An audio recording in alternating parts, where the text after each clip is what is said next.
દેશના ઇતિહાસમાં પહેલીવાર આટલા ઓછા દિવસોમાં ઇન્સ્યોરન્સની પ્રોસેસ કરીને પાસ કરાવીને ચેક બી લાભાર્થીના હાથમાં આપવામાં આવ્યો છે। તારીખ 6 જુલાઈએ સુરત શહેરમાં અતિ ભારે વરસાદના કારણે અનેક વિસ્તારોમાં રહેતા નાગરિકોએ તકલીફોનો જે સામનો કરવો પડ્યો હતો। લોકોને ઘરોમાં, દુકાનોમાં, વેપારમાં ક્યાંક ને ક્યાંક આ ભારે વરસાદના કારણે ભરાયેલા પાણીમાં નુકસાનીનો બી સામનો કરવો પડ્યો।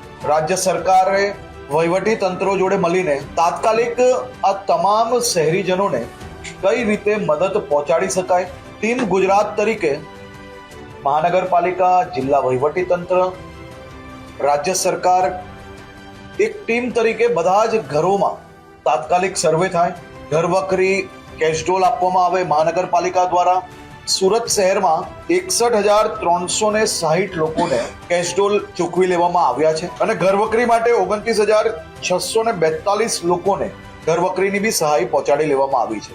ગણીએ તો 20 કરોડ રૂપિયા જેટલા ઘરવકરી અને કેશડોલની અંદર ચૂકવી લેવામાં આવ્યા છે લોકો।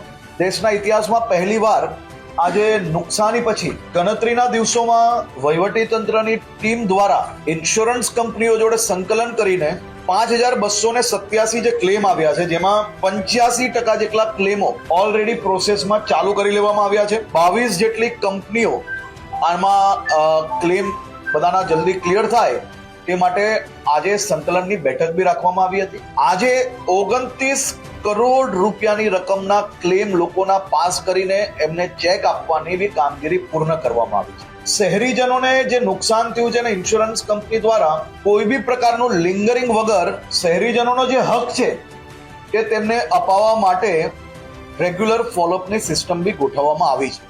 લગાતાર સંપૂર્ણ સર્વે કર્યા બાદ 3,54,600 યુનિટ એને 147 કરોડ રૂપિયાના વેરાની માફીનો બી પરિપત્ર થઈ ચૂક્યો છે।